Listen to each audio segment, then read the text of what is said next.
ত্যাগের মহিমায় এশিয়ার বিভিন্ন দেশে উদযাপিত হচ্ছে পবিত্র ঈদ উল আজহা। সোমবার স্থানীয় সময় সকাল ৮টায় মালয়েশিয়ার রাজধানী কুয়ালালামপুরের বিভিন্ন মসজিদে অনুষ্ঠিত হয় ঈদের জামাত। নামাজের পর একে অপরের সঙ্গে কোলাকুলি করে ঈদ আনন্দ ভাগাভাগি করেন ধর্মপ্রাণ মুসল্লিরা।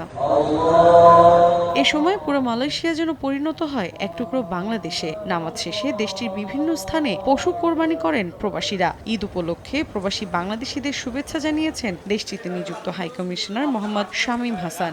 বিদেশের বাড়িতে ঈদ করি, কিন্তু আমরা আমাদের মন পড়ে থাকে দেশের মাটিতে। আমরা ঈদ উল আজহার নামাজ পড়ি, এখন আমরা আসছি গরু কোরবানি দেওয়ার জন্য।